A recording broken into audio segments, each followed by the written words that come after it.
Bine ați revenit! De obicei știu când mă duc eu la anumite traininguri sau conferințe, după ce se ia masa de prânz, ne simțim așa mai somnolenți un pic. E adevărat? Nu e adevărat? Ce ziceți? Da? Deci hai să vă spun un lucru foarte interesant. Oare unde e Cristina? Nu o văd aici, cred că încă a rămas la masă. Dacă era Cristina aici, sigur făceam o activitate MGS. Deci sigur ne ridica la ceva. Din păcate, nu o să facem asta deocamdată, dar eu zic că s-ar putea să o facem după următoarea pauză, când avem chiar și un cântec foarte, foarte frumos legat de drepturi și poate și dansăm un pic împreună. Da? Să vedem, vă pregătim o surpriză pentru când venim din următoarea pauză, așa că nu plecați, veniți înapoi după următoarea pauză. Vom intra acum din nou în online. Avem următorii 4 interlocutori sunt în mediul online. Vreau doar să verific, îi avem oare pregătiți? Avem, așa. Atunci, o să începem acum cu doamna Albana Izeti, sau Ițeti, sper că am pronunțat corect, și este ofițer de program regional privind justiția juvenilă Terre de Zom Albania. Știm, Albania este una dintre țările europene Terre de Zom și au făcut foarte multe programe pe justiția juvenilă și ne va povesti despre Connect, un model de reintegrare a copiilor în conflict cu legea în Albania. Îmi amintesc, când eram în rolul de Regional Child Safeguarding Advisor, adică un fel de consultant la nivel european pe protecția copilului și safeguarding, îmi amintesc când am vizitat Albania, am văzut că erau cu câțiva pași înaintea noastră, înaintea României și înaintea mai multor țări europene referitor la legislație. Eu zic că erau cu câțiva pași înainte și sper că poate doamna Ițeti chiar ne spune un pic mai multe despre cum au reușit ei să implementeze legislația, când poate noi ne lovim așa de niște piedici când vrem să schimbăm legislația referitoare la copiii sau tinerii în conflict cu legea. Haideți să o ascultăm pe doamna Albana Ițeti și după aceea o să punem și întrebări. Ne vrea să punem întrebări, vă rugăm să nu fiți timizi, să punem întrebări, să fim curioși legat de ceea ce ne va spune dânsa în următoarele 15 minute.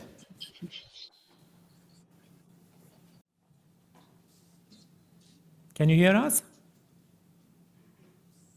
Hello, Albana. Hello, everybody. Hello, we can hear you loud and clear. The floor is yours. Oh, it's good to know that you can hear me. It's a strange feeling to be online, indeed. And just to have in mind that there is a room of people out there. First of all, thank you for inviting me to participate in this conference and to contribute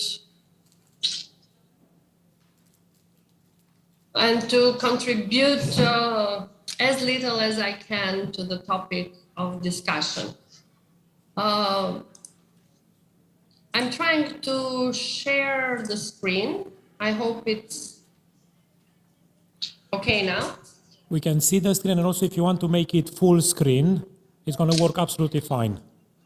Okay.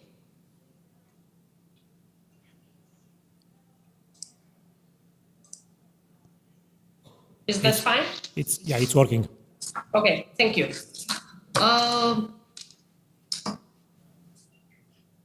Now, what about Albania? Of course, it was nice to hear that some years ago when you were visiting Albania, you left with the feeling that we were a bit in front on legal framework developments. And yes, for the moment, I can really say that starting especially from 2018, in Albania, we have a new code for criminal proceedings related to juveniles.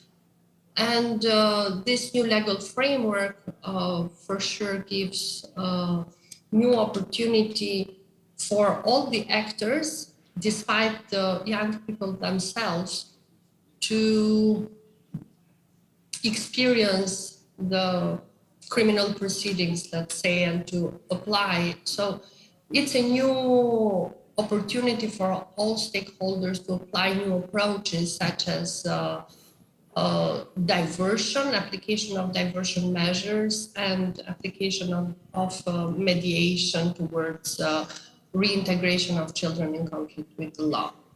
Can we please ask you to switch on your camera as well so we can see you? Okay. Yes. Okay. Is that fine? It's fine. Yeah, it's absolutely fine. Now we can see you. Perfect. So, thank you. I don't see anybody, and but it's fine that these technicalities are working. Now, what Terre Albania has been able to implement in this last 4 years has been a puzzle of, let's say, little everything. We have tried to, we have been working on raising capacities of justice professionals, such as judges and prosecutors and lawyers who are working directly, so advocates who are working directly with children in conflict with the law, to raise capacities on better understanding diversion measures, reintegration processes, child-friendly processes that are really needed and useful for ensuring child well-being, fulfillment of the basic principle of best interest of the child, and in the end, child and juvenile reintegration into society.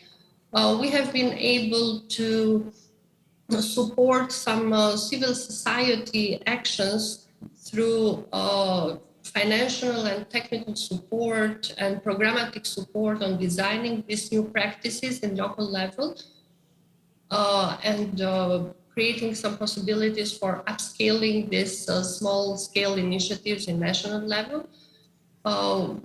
One of the interventions had in focus child protection workers in national level, and we were able, we started with the screening and the study, especially having in focus children in conflict with the law under the age of criminal responsibility,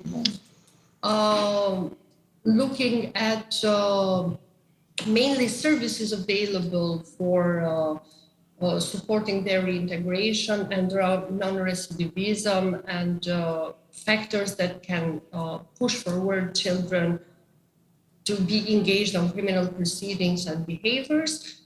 And we supported child protection professionals with working protocols and dedicated trainings on case management of children in conflict with the law. And one of the important actions for the last 3 years has been the design of this Connect model for integration of children in conflict with the law, and technical and let's say expertise support for probation officers and child protection workers on how to work together, how to better identify and implement individual assessment plans for children who are under probation office or under probation service, and how to better support them towards reintegration and non-recidivism. This action has been on 2 main levels. First level has been support, as I mentioned, towards professional development of justice professionals.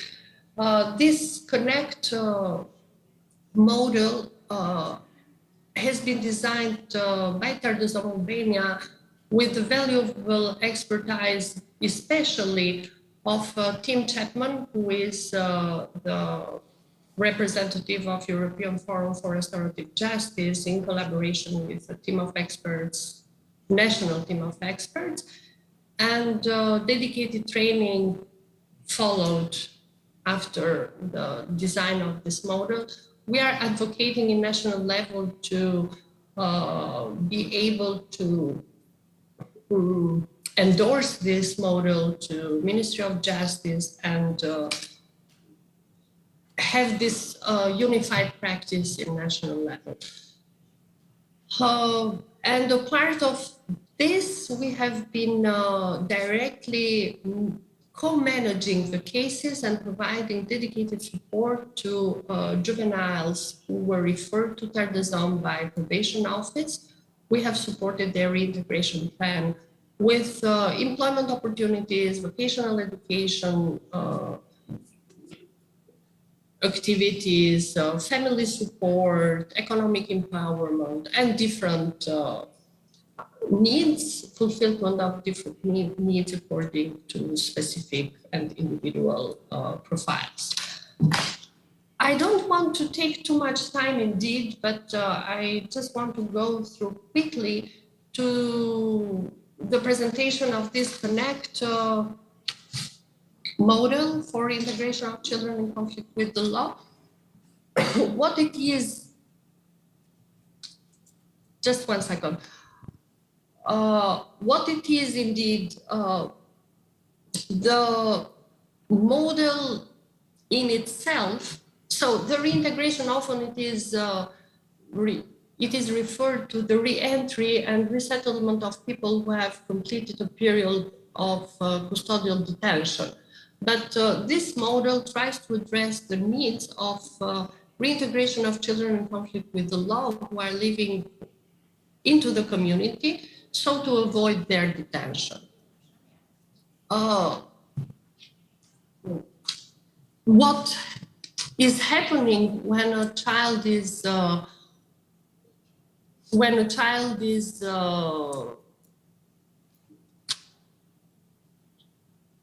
in a criminal position, let's say, it happens that the young person is disconnected, and so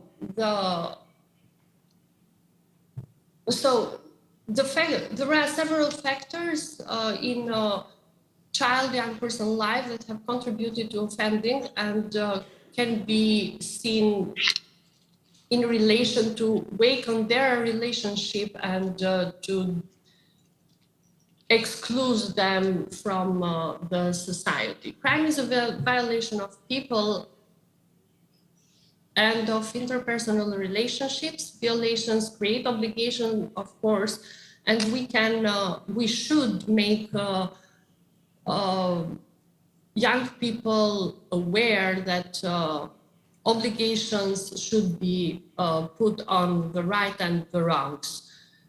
Now, the reintegration approach connects. Reintegration practices should activate not only the obligation of the child or young person to respect the rights and needs of others, but also the obligation that society and criminal justice system have towards the well-being, growth, and development for the future citizens. Most of the children and young people come into the conflict with the law because of lack of care and lack of attention, mainly by their families. And of course, low parental supervision or discipline or neglect, violence. All of these are the factors that mainly put children in conflict with the law. What the model,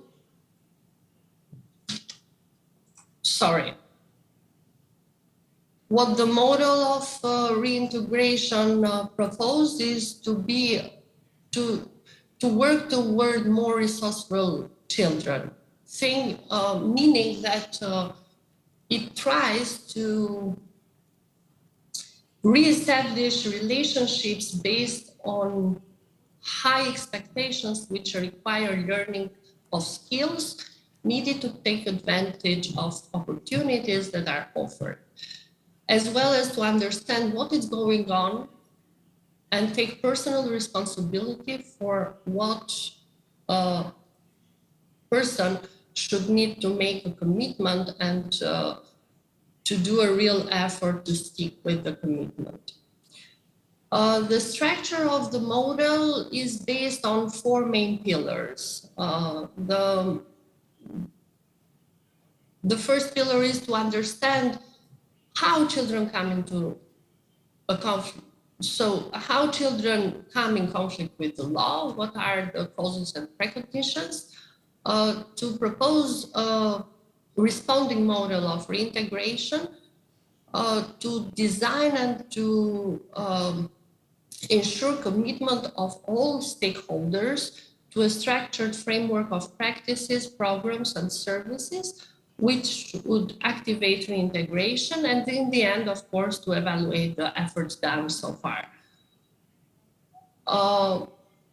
While we discussed the first pillar on understanding how children come in conflict with the law, as we all know, so the basic principle is that since in the early childhood, there are some preconditions, factors and causes that can influence the child well-being. At first, traumatic childhood experiences are the most important ones. Lack of supportive relationships and support to recover from traumatic experiences.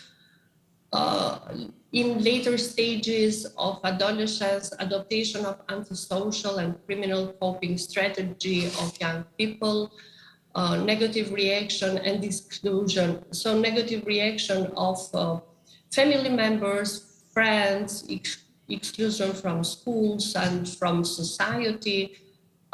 Then still we continue to have antisocial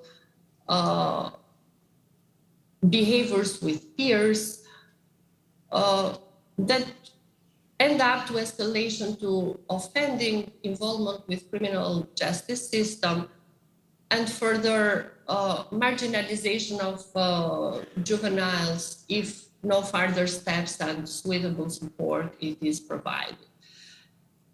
This is how we try to present this circle, a closed circle, unfortunately, if professionals are professionals, and not only professionals indeed, but family, community, schools, all the stakeholders and institutions responsible for child well-being and support for juvenile justice do not enter to break this circle. What is the problem? Why we need a reintegration model in Albania, at least? Because, as I mentioned, there is always a situation, a weak situation. Mainly, it is dedicated to negative relationships in the families. Young people are excluded from resources such as education, training, employment, recreational activities, social activities. They suffer stigma, and they are suffering past behaviors, even when they are totally committed to improve and change their lives and their behaviors. There is a certain number of young people who adopt antisocial identities, and they adopt a narrative that do not allow them to have real commitments toward real change of their lives. The key approaches of the model of integration, it is designed through implementation of restorative approaches, through elaboration of desistent research and desistent theory, taking into account trauma-informed practice and motivational theory. According to the Council of Europe recommendation concerning restorative justice in criminal matters, restorative justice, it is defined as any process which enables those harmed by crime and those responsible for that harm, if they feel consent, to participate actively in the resolution of the matters arising from the offense, through the help, always through the help of a trained and impartial third party. Restorative justice often is taken from the dialogue. It doesn't depend if it is a direct or indirect dialogue, but it is important to have a dialogue between the victim and the offender, and also can involve, where appropriate, other person affected. According to this recommendation of the Council of Europe, it is easily understood that restorative practices take in consideration both victims, offenders, and other people affected by the offense. So, as I tried to present in very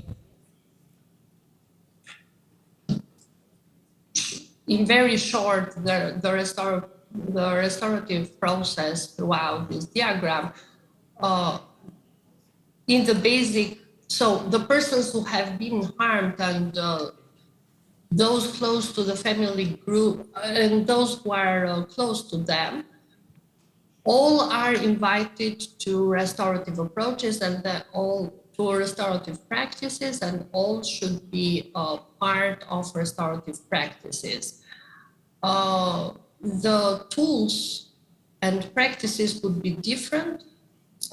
Restorative conference and circles could be one of these community cycles, community services, restorative organizations, schools, and even prisons when we discuss children in detention.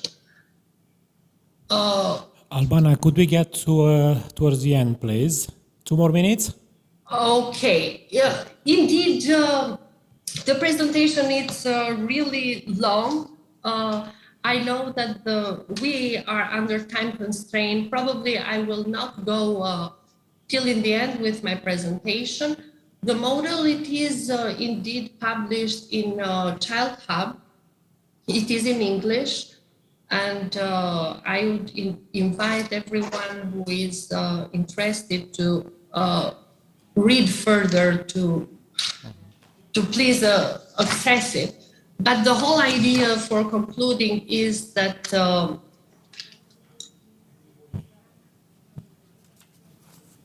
we need to take in consideration, while working with children in conflict with the law, social bond maturation and narrative of identity. Trauma-informed practice is one of the main concerns. For sure, practitioners should enter in the process and carefully take into consideration all the past traumatic experiences of children. What it is the most important, it is motivation and readiness of children in conflict with the law to enter in the process and to be engaged and to really have a commitment towards their change of behavior and change of their life. Of course, we have designed a structural framework.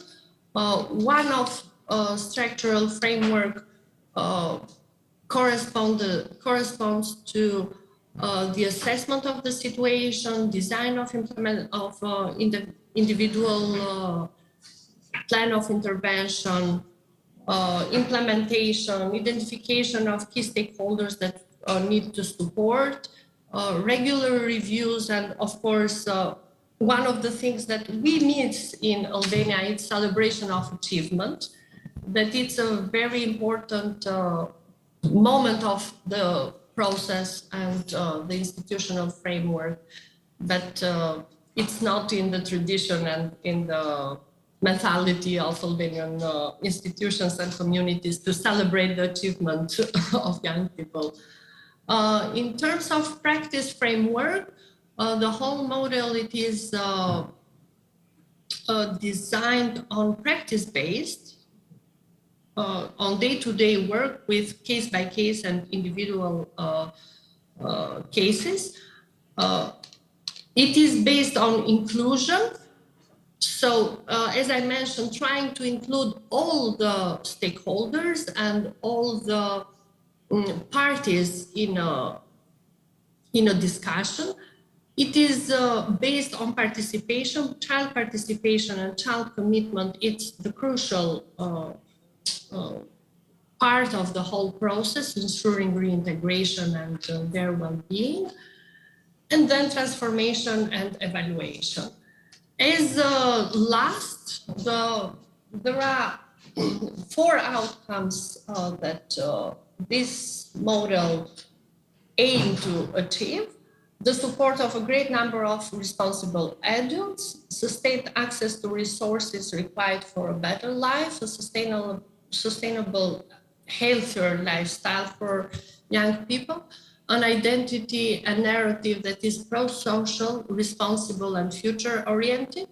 And in the end, we will have throughout this process a more resourceful person who no longer will harm himself or members of the community where he lives.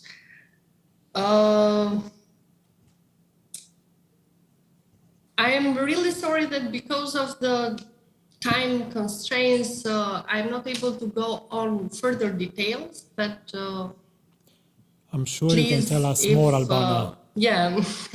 Now, I have to say the information is absolutely valuable and it resonates with us, especially trauma-informed practice, motivational interviewing, restorative practices, and you reminded us of a lot of very valuable information. I would like to ask a question on behalf of the group and a curiosity as well.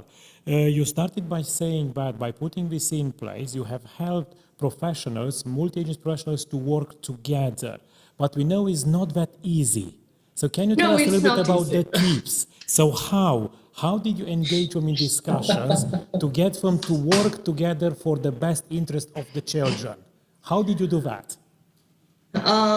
Telling the truth, I mentioned in the beginning that Albania has a very good legal framework, but what we lack is institutional partnership and collaboration and services available for making possible application of diversion measures. How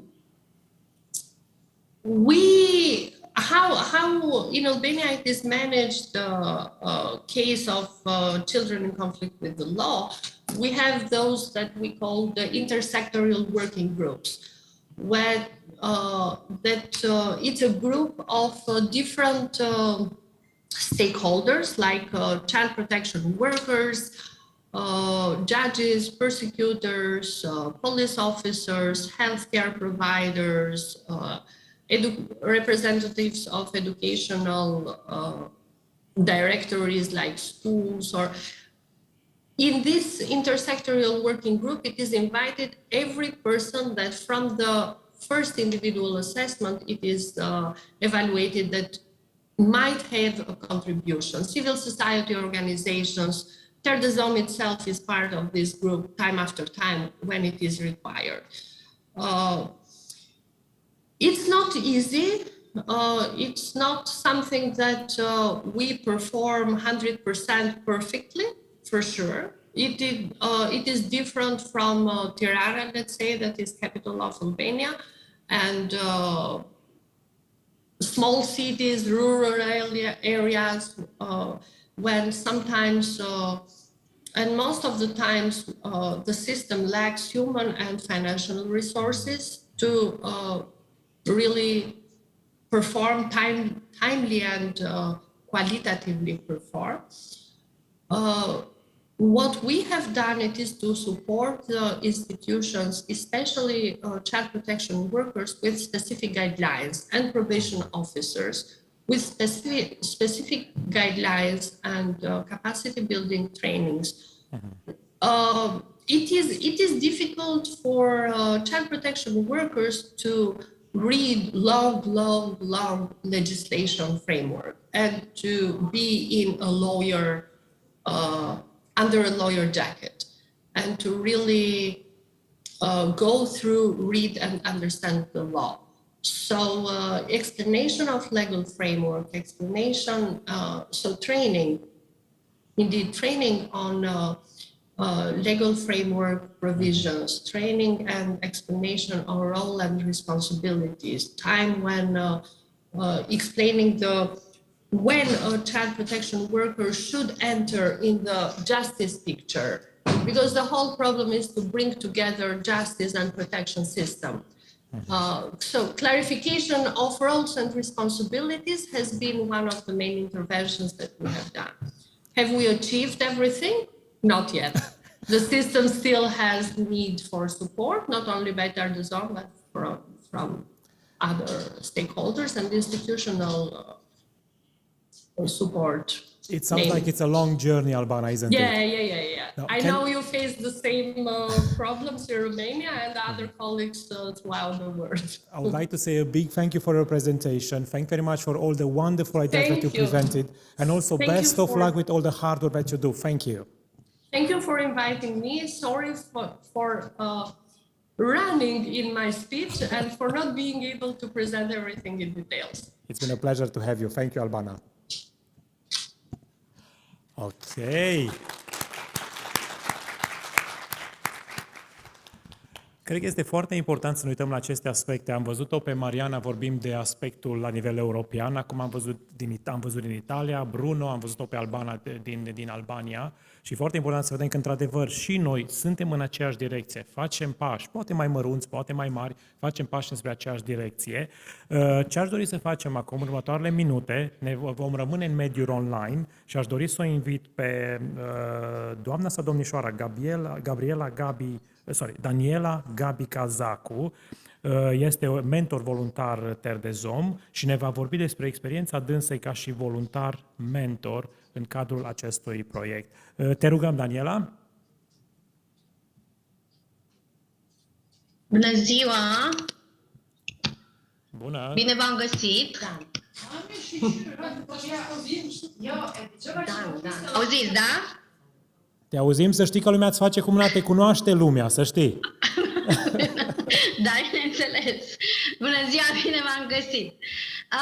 Aș dori să încep spunând faptul că acest proiect este unul cu totul special pentru mine, deoarece reprezintă un context de dezvoltare nu doar profesională, ci și personală. Ca profesor de teatru am citit multe povești. Am plâns, am râs, m-am îndrăgostit, am urât, am căzut, dar m-am și ridicat cu ajutorul personajelor pe care le-am interpretat pe scenă. Ca om, ca femeie, am trăit suficiente povești ca să pot empatiza cu acești tineri minunați cu care am lucrat în ultimul an. Am fost norocoasă să întâlnesc cu oameni care învățaseră la rândul lor din propriile povești de viață.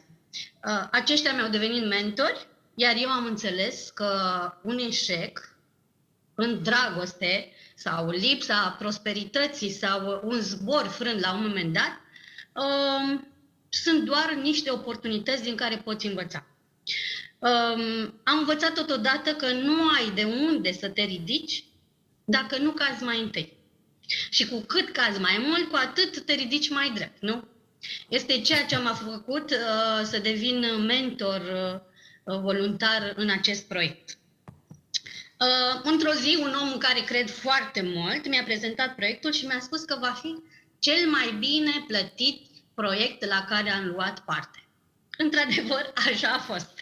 Mă simt îmbogățită sufletește și simt că mesajul meu, împărtășit cu sinceritate, a ajuns la partenerii noștri care își trăiesc la rândul lor propriile povești astăzi. Sper că prin profesia mea, prin activitățile pe care le-am desfășurat cu tinerii din penitenciar, că am reușit să-i motivez să, măcar pe câțiva, să spere la un viitor mai bun.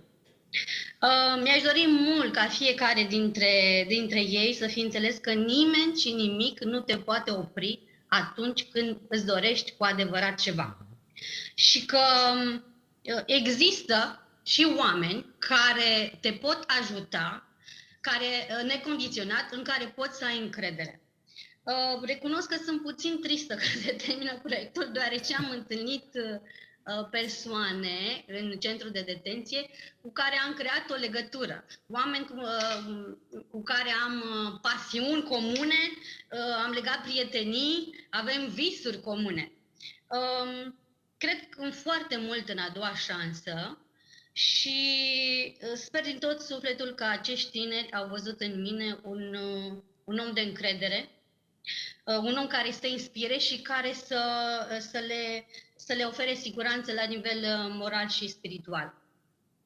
O să închei cu un proverb pe care l-am descoperit zilele trecute citind un articol despre importanța mentorului în viața fiecăruia și care cred eu că reflectă foarte bine relația dintre mentori și participanții la acest proiect. Proverbul sună cam așa. Dacă vrei să mergi repede, mergi singur. Dacă vrei să mergi departe, mergi însoțit. Mulțumesc foarte mult! Daniela, îți mulțumim și noi. Și te rog să nu pleci, mai stai un pic cu noi. Vreau să-ți mulțumesc din partea grupului nostru. De ce? Pentru că ne-ai amintit cât de importantă e povestea și rolul povestirii. Mai devreme vorbeam despre jocuri, cât de important e să ne jucăm cu acești copii, cu acești tineri. Tu ne-ai adus povestea în prim plan. Îți mulțumesc pentru asta. Ne-ai amintit cât de important e să devenim rezilienți. Cât de important e prin aceste modele care noi suntem pentru copii să ajutăm pe ei să vadă că într-adevăr ne putem ridica. Și trebuie să spun, când vorbeai de chestia de ridicat de jos, m-am gândit la Rocky, la filmul Rocky, cât spun, mi-a luat Rocky și tot s-a ridicat și a continuat lupta în ring. Așa, niște analogii, niște comparații care sunt foarte, foarte importante pentru noi și pentru tinerii cu care noi lucrăm. Uite, aș dori să ne dai așa un sfat. Din experiența ta, povestește când încep lucrul cu un grup de tineri, este un grup nou format, atunci îi întâlnești. Cum începi tu? Cum faci acea legătură cu tinerii pe care îi influențezi și îi inspiri să vrea să fie mai bine? O idee, de cum începi? obicei am încercat să le arăt că sunt ca ei, că am trecut prin povești asemănătoare. Chiar dacă acum sunt profesor, doctor, am un serviciu stabil, un serviciu bun, am plecat de jos. Adică am avut o familie care nu a avut posibilitatea unei educații bune, dar totuși am avut norocul ca pe lângă mine să fie oameni care să mă inspire și să mă facă să-mi doresc să fiu la fel ca ei sau mai bună decât ei. Asociind viața lor de acum și viața mea din adolescență, cred că le câștig mult mai multă încredere. Și de obicei sunt foarte pozitivă și foarte optimistă și încerc tot timpul să le transmit acest optimism și această energie cu care merg tot timpul la cursuri. Pentru că pot spune că sunt unul din acei oameni care nu muncesc niciodată, pentru că, știți cum se spune, nu muncești absolut deloc dacă faci ceea ce îți place. Și cred că încrederea asta în mine le este de folos și lor. Adică sper să devin un model pentru ei. Noi cu siguranță am primit energia ta, Daniela. Încă o dată mulțumim frumos, mulțumim și mult sport! Mulțumesc la fel! Ne mutăm la următoarea interlocutoare din lista noastră. O avem pe doamna Rodica Obancea, fondator DNI. DNI este pentru diversitate și inclusion, diversity and inclusion. Și doamna Rodica Obancea ne va povesti despre o hartă pentru creșterea ratei de succes în integrarea tinerilor în mediul social. Te ascultăm, Rodica. Nu? Nu? Rodica nu este? Trecem la următoarea interlocutoare? Da? Dacă îmi puteți confirma că o avem pe Aneiche. Uite, până facem conexiunea, vreau să facem așa un pic o paralelă și vreau să și învățăm să facem ceva împreună în următoarele 2 minute, până când stabilim legătura. Câți dintre noi cunoaștem the hand model of brain, modelul creierului în mâna noastră? Cunoaștem modelul? Hai să-l facem împreună. Hai, punem mâna dreaptă sus. Să vedem cum se aplică modelul ăsta copiilor cu care noi lucrăm, da? Deci modelul nostru, practic, mâna ce înseamnă? Dr. Dan Siegel spunea în felul următor. Mâna noastră poate fi creierul nostru și avem în partea de jos sentimentele, the big feelings, sentimentele mari pe care toți le trăim, supărare, fericire, nervozitate, sentimentele mari. În partea de sus a mâinii noastre avem the big thinking, gândurile noastre. Doctorul Dan Siegel spune în felul următor, și asta se aplică când noi lucrăm cu tinerii din centrele de detenție, dar și când noi lucrăm cu copiii noștri acasă. Să facem așa, el ce flip the lead. Ce înseamnă flip the lead? Când copilul simte că are, așa începe să fie un pic mai are o nervozitate, simte că ar răbufni, ar face ceva agresiv. Practic, Dr. Dan Siegel zice că noi trebuie în primul rând să acknowledge, trebuie să recunoaștem acel sentiment, văd că te simți într-un anumit fel, este adevărat? Da, este, mă simt trist, mă simt supărat pentru că s-a întâmplat ceva. După ce îmi exprim sentimentul, ce facem? Cu aceste sentimente, cu aceste gânduri mari, big thinking, noi punem așa capacul peste. Și trebuie tot timpul să ne gândim, și este teoria atașamentului aici, tot timpul pentru a funcționa și a fi în capacitatea cea mai bună de funcționare, noi trebuie să avem ambele, sentimente și gânduri.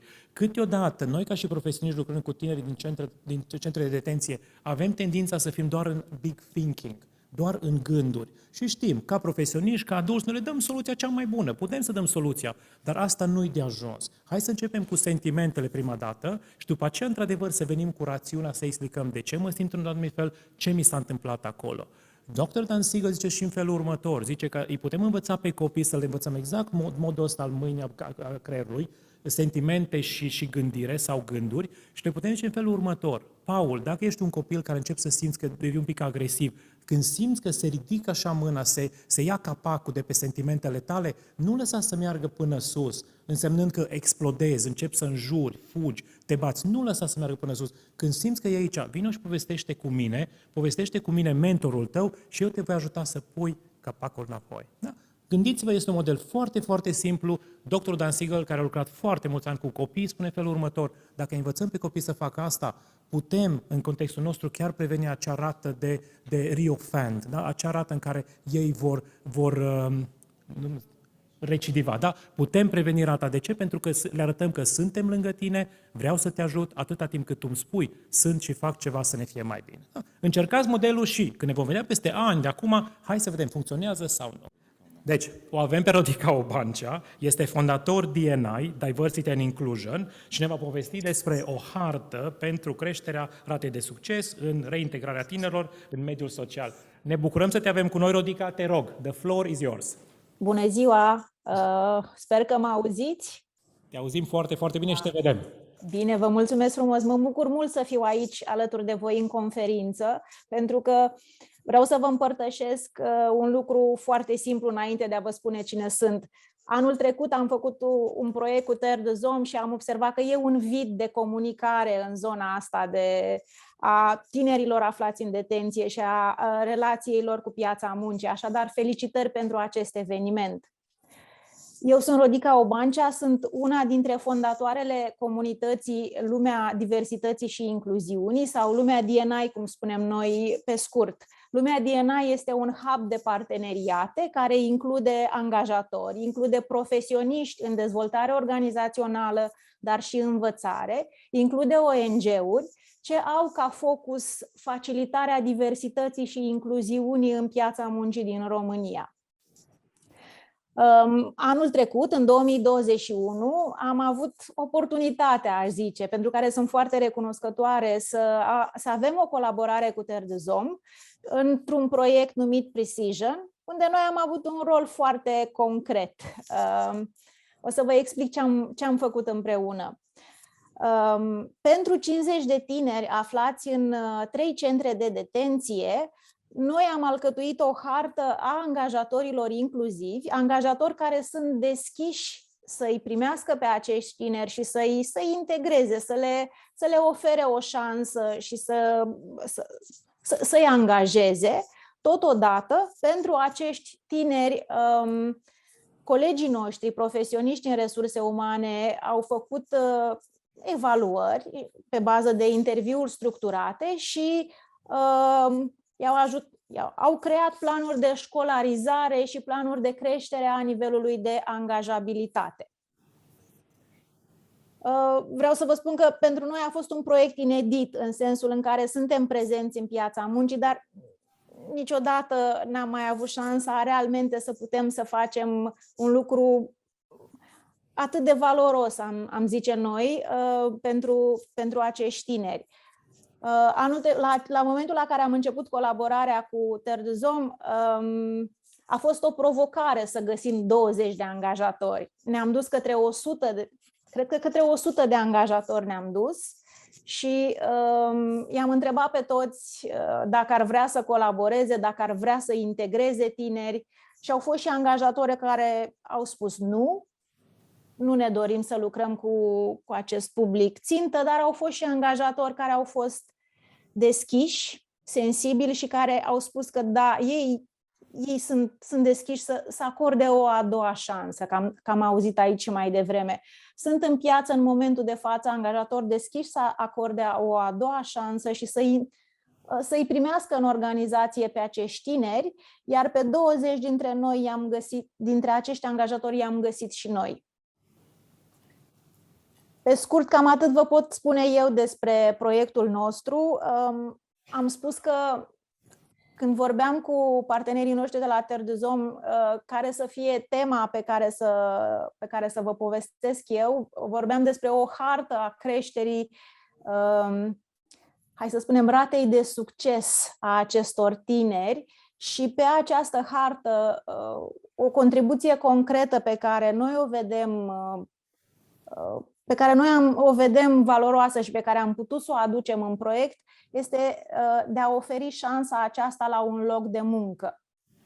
Și credem realmente că poate să ajute la reintegrarea socială, ca un tânăr odată ieșit dintr-un astfel de centru să-și găsească un loc de muncă. Uneori poate fi un loc de muncă provizoriu, în sensul în care poate să stea acolo o vreme până își continuă planul de școlarizare, până se formează profesional sau poate să acceseze alte oportunități profesionale și să meargă apoi mai departe în procesul lui de dezvoltare, dar și în procesul lui de formare profesională în piața muncii. Deci, din perspectiva noastră, credem că a avea un loc de muncă încă de la ieșire este util și ajută la creșterea ratei de succes a reintegrării în mediul social. Dacă aveți întrebări, mi-ar face plăcere să răspund la întrebările voastre și sunt aici. Brigitte. Îți mulțumim frumos, Rodica. Povesteai foarte frumos de angajatori, cum îi primesc pe tineri și îi angajează ca și parte de, se spune, ca restorative justice, da? Deci au un loc de muncă care îi ajută.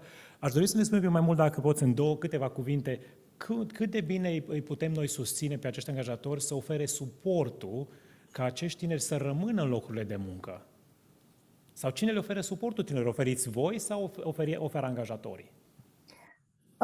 Cred că e la intersecție, în sensul în care sunt angajatori care au resursele și sunt deschiși să ofere ei suport, în sensul în care îi pot ajuta în onboarding-ul în organizație, îi pot susține prin internship-uri și îi pot susține în formarea lor profesională, și sunt astfel de angajatori în piața muncii care sunt deschiși și au astfel de procese în intern. Totodată sunt și angajatori care nu au tipul ăsta de structuri Și ar fi util aici să cumva să găsim un proces care să poate să-i ajute. A fost mai devreme prezentă doamna Cazacu, care a vorbit despre mentoring, un proces de susținere, că vine din partea unui angajator sau poate e util să vină și dintr-o altă parte, cred realmente că poate să creeze valoare și poate să-i ajute. Ca ei să-și păstreze locurile de muncă, aici cred că sunt mai mulți factori implicați, în sensul în care sunt locuri de muncă unde, dintr-o perspectivă mai largă, da, poate e util să stea doar o vreme cât se formează profesional sau își dezvoltă câteva competențe, dar sunt și locuri de muncă sau sunt și tineri care ar putea să rămână în organizația respectivă pe termen lung. Aici cred că e și o gândire legată de ce îmi doresc eu pentru viitorul meu. Mă refer o gândire legată de o viață profesională pe care e util să o aibă tânărul respectiv. Și în funcție de gândirea aceasta, poate să converseze chiar și cu angajatorul, cu șeful direct, dar și cu alte organizații care oferă suport în tot procesul acesta, cum a fost proiectul PRECISION, unde noi am lucrat în mod concret în parteneriat cu Terre. Îți mulțumesc mult, Rodica, mulțumim mult. Întrebări din partea grupului? Uite, dacă oamenii din sală vor să te contacteze, Rodica, da. Cum iau legătura cu tine?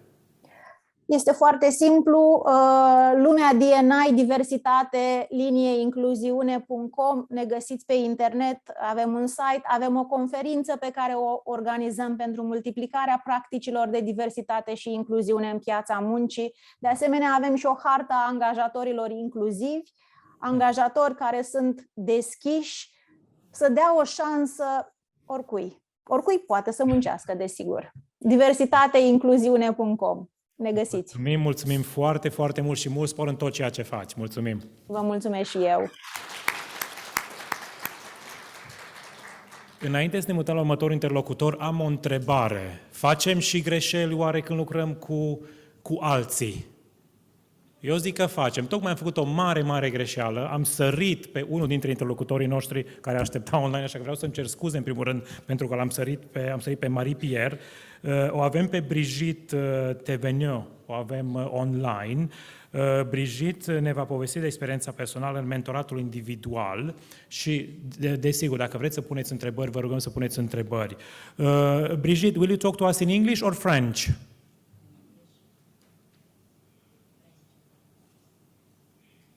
Hello, Brigitte, can you hear us? I think Oui. you are... Oui. Okay, so it's going to be French or English?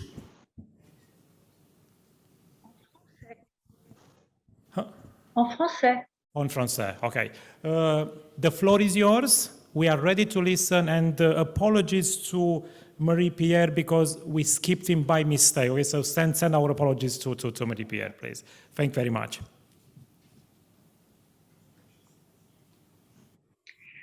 Bonjour, merci de votre accueil.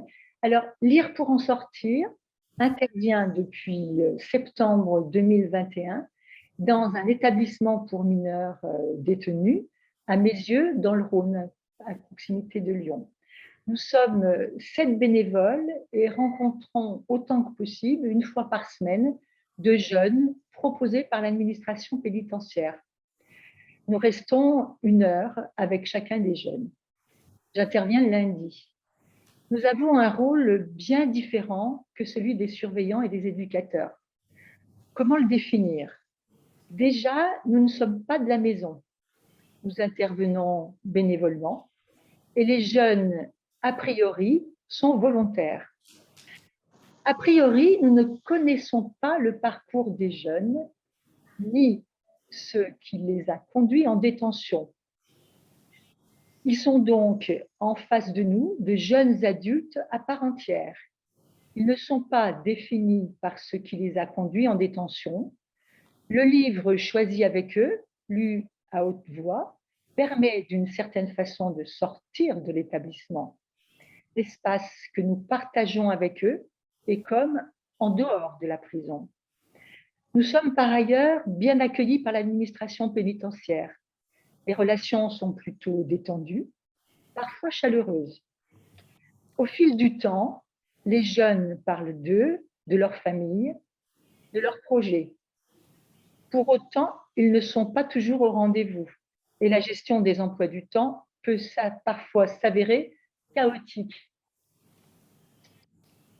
Pour ma part, j'ai le sentiment que notre présence régulière et bienveillante, quels que soient les aléas de la vie en détention, traversés par les mouvements inhérents à l'établissement, qu'ils soient au rendez-vous ou pas, peut contribuer à apporter aux jeunes un sentiment de sécurité et peut-être un apaisement.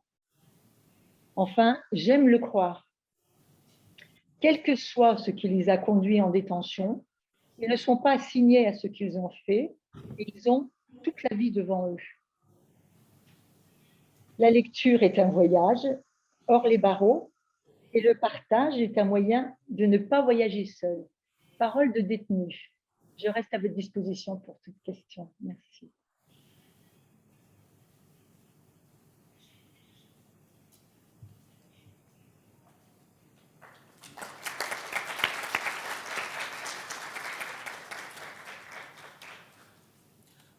Brigitte, a big thank you for your participation today. You mentioned a very, very interesting aspect. You talked about the warm relationships with the detention centers.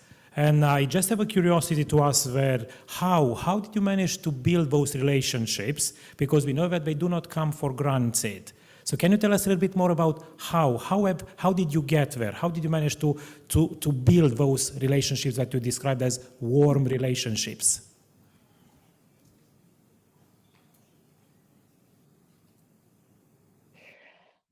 Nous avons affaire à des éducateurs pour les jeunes qui sont déjà assez sensibilisés et peut-être qu'après un peu de réserve de leur part, nous avons senti que la confiance pouvait s'installer. Il fallait trouver la place qui n'était pas la leur, qui était la nôtre, avec une très grande discrétion de notre part et peut-être que notre permanence, c'est-à-dire quelle que soit la présence des jeunes, d'être là systématiquement de façon bienveillante, sans réclamer tout le temps des choses qui ne sont pas envisageables pour eux, a contribué vraisemblablement à les rassurer sur notre position. Et puis, nous percevons une bienveillance réciproque et c'est vraiment très intéressant. Et avec les surveillants aussi, ils ont aussi un rôle primordial. Et puis avec, bien sûr, l'administration pénitentiaire et les responsables du centre de détention, responsables éducatifs et directeurs de la prison. Brigitte, a big thank you for your presentation today. And it's also beautiful to hear from you about these relationships. Au revoir. A big thank you.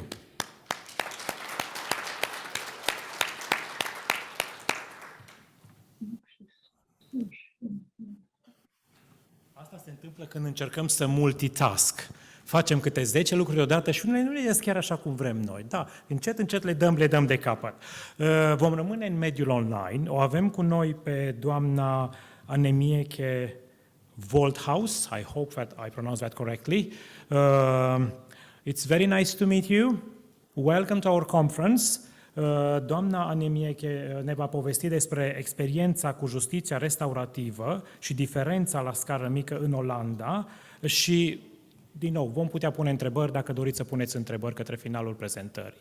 Vă ascultăm. Thank you.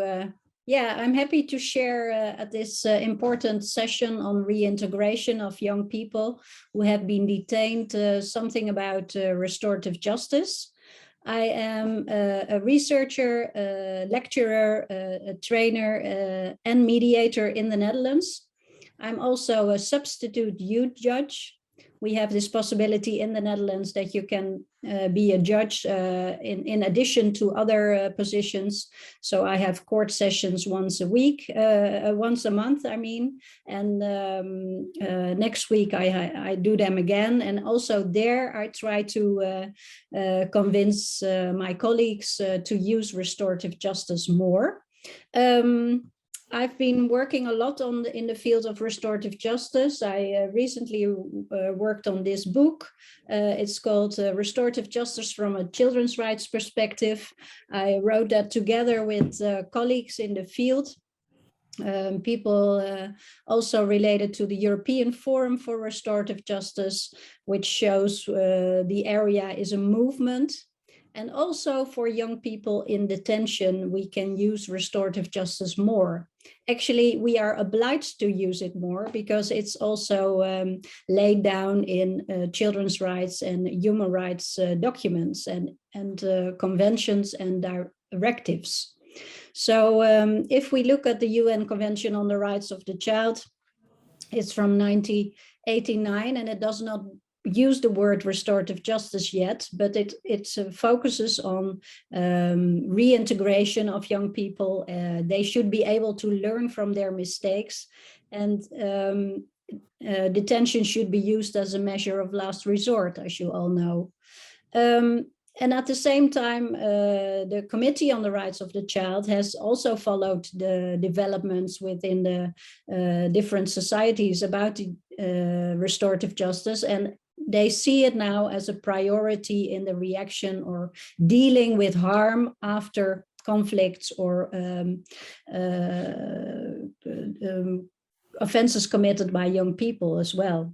And it means that also in new legislation, this is definitely seen as a priority, but also as an obligation. If you look at the EU Directive for Victims of 2012, and also the EU Directive focused on young suspects of 2016, they state that restorative justice should be in place. Governments have the obligation to arrange it. And also you can see it in that sense as a right, or at least for children to have assessed if restorative justice is a suitable measure in their case. Now, what can happen then when young people are entering detention, or you can also call it forensic centers for youth? What is there possible? Now, in the Netherlands, we have the possibility that young people can be, first of all, sent to alternative measures like what we call HALT. We have for minor offenses and first time offenses, young people can go through this system where they actually get the possibility to do a learning scheme, to learn also about victim awareness, about taking responsibility, but also they get the possibility to write a letter to the victim or to the shop owner. And in some cases, and more, they try to work towards that. Also a meeting, like a sort of mediation, is arranged. So 16,000 cases a year are dealt with in such an alternative way, which has also restorative elements.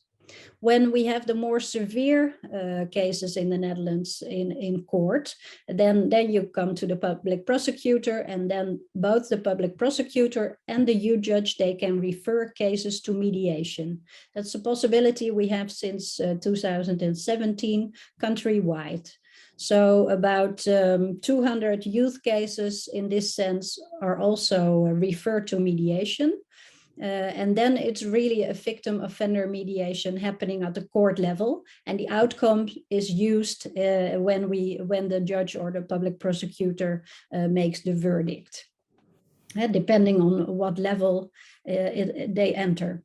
Then when young people have been sentenced sometimes to detention centers, then also in that stage, they can also have the possibility to work around restoration.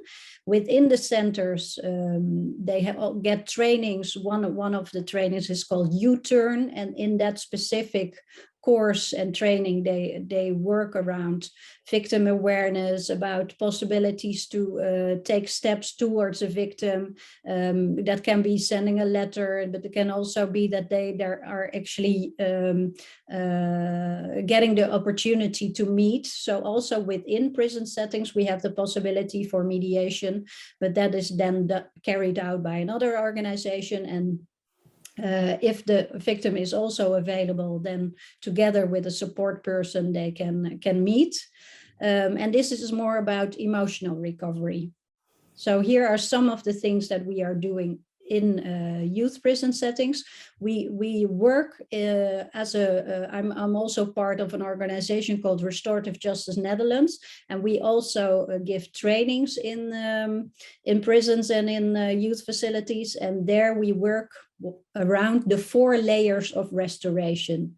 It's maybe interesting to explain a little bit what it is, because also if you're in detention, you first need to work around yourself before you are ready to think about others. So the self-restoration part is something that the prison staff and the youngster also need to work with. Then there is this whole community of people who stay behind, the family and others who also actually have to deal with the problems of the one who is detained. So we say that recovery or restoration with the network. As a third, you have possible relation recovery with victims and family of victims. There the mediation part with victim offender mediation or a conference model comes in. And then as a fourth, and that links back to your conference subject again, is this restoration with society, with the community. And there we talk a lot about reintegration and make the reintegration from young people who have been detained for some months or even some years sometimes, that they can actually reintegrate in a sophisticated way, and that also relationships with family, with others are reinstalled, and that we also think about victims in this sense. I'm not sure if there are already questions about this part, because the other small thing I want to say, only a few words about small-scale detention. That is a new development in the Netherlands as well. Menieke, it's great to hear about the restorative practice. We know it's the way forward. What I would like to ask about this topic is, because we know that probably we are at the beginning of becoming restorative practitioners, what are the steps to become a restorative practitioner, and then what level of support is needed in order for us to be able to continue and to be at our best when we do restorative practice in the detention centers? Yeah, thank you for that question. It takes a village to raise a child, is what we often say, and it also takes a village to raise professionals to work restoratively, I would say. I mean, we need to be open to what it is and how it functions, and also to look very much at the local context, what is useful. But what we see and what we practice in the Netherlands is also to talk a lot about it, to have conversations with the different staff in the youth detention centers and in the prisons. So from the direction till the people working on the work floor, and also to change attitudes in the sense that it's normal to ask young people who are detained about how they are doing, and have more conversations about what has he or she experienced, and when you are in a situation where talking with each other and about also the serious things that have happened is more normal. Then also the next step towards a conversation about and using restorative justice about the actual fact and the things you've done wrong and what you maybe want to apologize about. So what we see, for example, to give one other example, is if peer mediation in schools is already used, if young people who are in detention later on are used also in their school settings to be able to deal with small conflicts by just talking to each other and trying to arrange it. And it's much easier later on to use restorative justice means as well. So make it more common, to talk about conflicts and to try to solve them. That's one step. And then, of course, we need to have it much more arranged within trainings of professionals in all kind of layers, from judges to mediators to people working in the prison settings.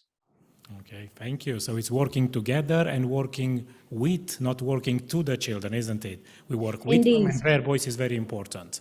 Yeah, and that the latter, to also talk with youngsters, is also an aspect that we learned in joint projects that we also did with Terre des Hommes colleagues, and also with Mihai, Inash and others in the Focus project and in an I Restore project around restorative justice and victims, young victims. There we learned so much about the use of child advisory boards. Real youth participation can also really help to inform us better of what they need and they want. And yeah, in the words of Niels Christie, the Norwegian criminologist, we often say within restorative justice is giving the conflict back to parties themselves. And that means also that you really need to take them seriously in this. What do they want? What have they experienced, and what do they want and need? Okay, thank you. So we do not avoid conflict, we embrace the conflict, and when we are resolving it together, all parties being involved. I would just like to ask the group to see whether we have any questions. Doriți să puneți întrebări legate de restorative practice?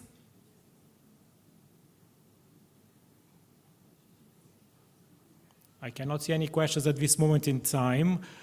Is there anything else you would like to share with us? Yeah, there's this other development that we are also working on in the Netherlands and with other colleagues in Europe. There's a whole movement called Rescaled, and it talks a lot about small-scale detention. I'm not sure if in your project that's also looked upon, but what we do is that we have now, instead of all these bigger youth forensic centers, we call them, we start to work more on a small scale level, really in general housing, where only 6 to 8 youngsters are placed, and they have a much more humane regime where they also take much more part in the community. So it's halfway houses, but also closed houses, and there are different steps, but young people who would otherwise be in a bigger detention center can now be placed when they go through a certain program to see if it's suitable for them to go through these small scale detention houses, and we have 5 of those now in the Netherlands, and I think it's a movement which will continue to be developed because you see so much, and that's what the youngsters give back themselves as well. They feel so much more as if they were in their own environment, and of course they still have restrictions. Their liberty is totally different than if they would be free, but it gives them so much a better feeling of I did something wrong, but I can restore, and I can work towards giving back to society, because they can still continue school, they can start working in these local places. There are often things like coffee bars, which are also run by staff and youngsters themselves. So there's much more to be said about these small-scaled detention centers, because people feel much more at home, and that makes them feel differently than being placed outside. And one curiosity about the small houses or the houses is what level of support do children receive, or do young people receive whilst in those houses? Yeah, they're actually staff is living there with them, so they have their own rooms. They have their own kitchen. They cook themselves, but there's always a support person available. And during the night, the doors are locked, but the rest of the day it's more an open setting. And yeah, they have rules of what time they go to school and have to be back back, etc. But there is this. Of course, it falls still under the Ministry of Justice and the Department of the prison settings. So it is all embedded in that system, but it feels much more like home situations or youth care institution, whereby there's 24 service of at least one professional. Annemieke, a big thank you for your contributions today. Thank you very much for talking about the wonderful work that you do, and best of luck in the future. Yeah, no, thanks, and good luck to you. This last thing I wanted to say about the small scale things is that they work around differentiation and also really along this community reintegration, and that's something I would like to hear more from you about as well in your region. But I can stay for a while and listen a bit more to what all the interesting things are coming up. Perfect. Thank you. We'll have a break now and we'll come back in 20 minutes. Thank you. Suntem gata pentru o pauză? Ultima pauză? Da. Hai să facem o pauză. Este 3 și 7 minute. Ne întoarcem înapoi la 3 și 25. Deci 18 minute avem pauză. Ne întoarcem înapoi și vom continua până la 4 și un sfert.